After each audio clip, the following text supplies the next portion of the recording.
A culpa pela pandemia de coronavírus no mundo tem nome e sobrenome. É do Partido Comunista Chinês. E se você ainda tem alguma dúvida a esse respeito, precisa chegar até o final desse vídeo. Não, a China não criou o novo coronavírus em laboratório. Esqueça as teorias da conspiração. O novo coronavírus é uma tragédia anunciada. E para entender exatamente como isso aconteceu, é preciso primeiro visualizar essa história em ordem cronológica, numa linha do tempo. De acordo com oficiais chineses, o primeiro caso de Covid-19, o nome científico da doença respiratória aguda causada pelo coronavírus da Síndrome Respiratória Aguda Grave 2, aconteceu no dia 17 de novembro de 2019. E o primeiro indivíduo a testar positivo para a doença apresentava sintomas no dia 8 de dezembro de 2019. A falta de condições sanitárias de um mercado de animais silvestres em Wuhan, prática comum num país que não oferece segurança alimentar, foi fundamental para o surto. Só depois do novo coronavírus dar as caras, tardiamente, o próprio governo chinês prometeu acabar com a prática. A contaminação era previsível. Um artigo publicado em 2007 por médicos de Hong Kong já alertava que havia reservatório de coronavírus em morcegos e que o hábito do sul da China de comer mamíferos exóticos era uma bomba relógio. Mas não se engane, essa bomba não se resume à vigilância sanitária.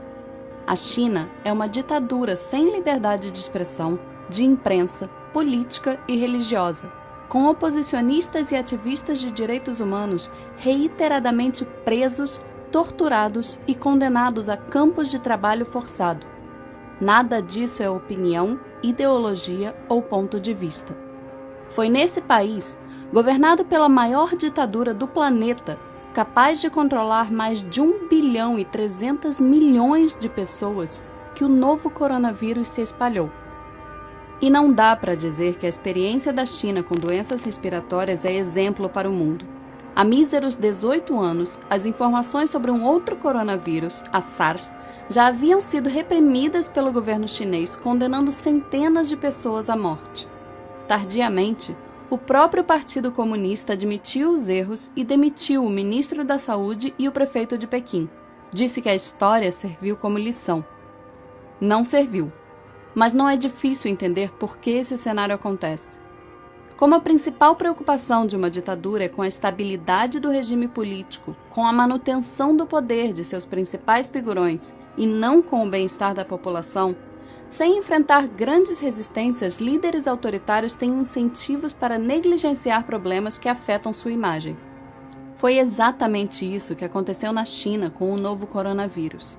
No dia 30 de dezembro de 2019, quando a Covid-19 adoeceu 7 pacientes em um hospital de Wuhan e um médico, Li Wenliang, tentou avisar outros médicos do problema, a polícia chinesa o obrigou a assinar uma declaração de que seu aviso constituía, abre aspas, comportamento ilegal.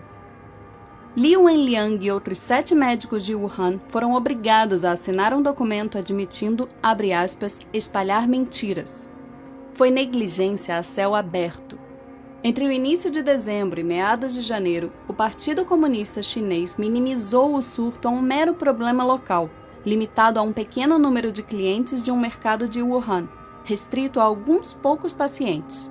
Qualquer que fosse a causa da doença, não era nada parecido com SARS. O problema é que tinha tudo a ver com SARS. No dia 26 de dezembro de 2019, um técnico de um laboratório contratado por hospitais de Wuhan disse que sua empresa recebeu amostras de pacientes da cidade e chegou a uma conclusão impressionante. Elas continham um novo coronavírus com uma similaridade de 87% com a SARS. 2 dias antes, uma amostra do novo coronavírus retirada de um paciente foi enviada a um laboratório para o sequenciamento do genoma. Os resultados ficaram prontos no dia 27, mas as autoridades de Hubei, a província onde fica a cidade de Wuhan, ordenaram que ela fosse simplesmente destruída. Em pleno mês de janeiro, a polícia chinesa ainda controlava as informações, tratando o novo coronavírus como um mero boato.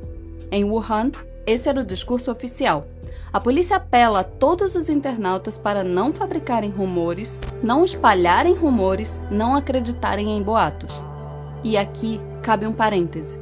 O Partido Comunista Chinês promove o maior ato de restrição à liberdade de expressão da história da humanidade. Cerca de 50 mil censuradores participam do processo de controle da internet no país, conhecido como Grande Firewall da China. No país, são oficialmente proibidos serviços como Google, Gmail, Facebook, YouTube, Wikipedia, Reddit, Instagram, Twitter e WhatsApp. Como o governo monitora os aplicativos permitidos, acaba controlando todo o conteúdo online e o tráfego de informações. E a vigilância não permanece restrita à internet. O Partido Comunista Chinês também controla todas as principais redações de jornal do país. Segundo a Reporters Without Borders, em 180 países listados, a China é o 177º em liberdade de imprensa. Não há acesso no país à BBC, New York Times, The Guardian, Wall Street Journal, Reuters, Time ou NBC. Controlando a internet e os veículos de imprensa, o Partido Comunista Chinês não teve qualquer dificuldade em atrapalhar o fluxo de informações da população sobre o coronavírus, colaborando ativamente para que o surto se transformasse numa pandemia. Li Wenliang, um médico whistleblower citado há alguns minutos nesse vídeo, só foi liberado da prisão no dia 3 de janeiro de 2020, depois que assinou um documento assumindo a prática de atos ilegais. Li contou à CNN que sua família se preocuparia se ele perdesse a liberdade. Como consequência da exposição ao vírus, isolado no trato de seus pacientes, Li acabou contraindo o novo coronavírus e falecendo aos 34 anos. Outro médico, Wang Wangbao, admitiu mais tarde que a especulação sobre um vírus semelhante a SARS era forte nos círculos médicos no início de janeiro desse ano, mas que as detenções dissuadiram muitos, inclusive ele próprio, de falar abertamente a respeito. E a comunidade médica não foi a única classe acossada pelo Partido Comunista. A imprensa independente, escassa no país, também sofreu represálias. Em fevereiro, 2 jornalistas chineses, Fang Bin e Shen Qiushi, desapareceram depois de trabalharem na cobertura do coronavírus em Wuhan e denunciarem as supressões de informações e as ameaças do governo. Qiushi entrou no topo da lista da One Free Press Coalition. A China só declarou emergência no longínquo dia 20 de janeiro. Quando Wuhan foi isolada 3 dias depois, já era tarde. O vírus estava sendo espalhado por todo o país, levado pelos 400 milhões de chineses que se preparavam para viajar para comemorar o Ano Novo Lunar, pronto para alcançar os 4 cantos do planeta. Durante quase 2 meses, enquanto o vírus se alastrava, o Partido Comunista Chinês aprisionou e intimidou médicos e jornalistas, controlou o fluxo de informação, minimizou os riscos do surto, não ampliou leitos de UTI, nem combateu mercados silvestres. Xi Jinping, o presidente da China, secretário-geral do Partido Comunista Chinês, comentou publicamente pela primeira vez sobre o novo coronavírus apenas no dia 20 de janeiro, mas já no dia 7, quase 2 semanas antes, durante uma reunião do partido, ele admitiu num discurso interno conhecimento do, abre aspas, novo coronavírus.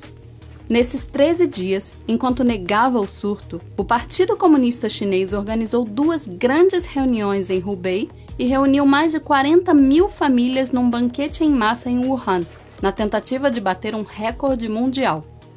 Xi Jinping poderia ter evitado a pandemia. Apenas no dia 4 de fevereiro, assim como no episódio com a SARS em 2002, o Partido Comunista admitiu suas falhas, deficiências e dificuldades na resposta à epidemia e prometeu, abre aspas, melhorar nossas habilidades em lidar com tarefas urgentes e perigosas.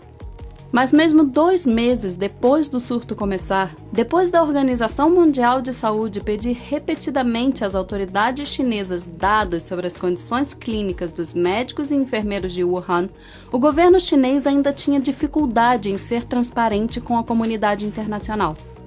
Repetindo as trapalhadas do Politburo soviético no acidente nuclear de Chernobyl em 1986, o Partido Comunista Chinês é indiscutivelmente o grande responsável por negligenciar um surto então local, reiteradamente ignorado pelas autoridades, transformando o novo coronavírus numa pandemia global. Reprisando os erros da SARS em 2002, a ditadura chinesa deixou o mundo novamente à mercê de seus caprichos, pagando por suas irresponsabilidades, sem nenhuma garantia de que tenha condições de combater exemplarmente novos surtos nos próximos anos, capazes de dizimar populações inteiras. É exatamente por isso que a culpa pelo novo coronavírus tem nome e sobrenome.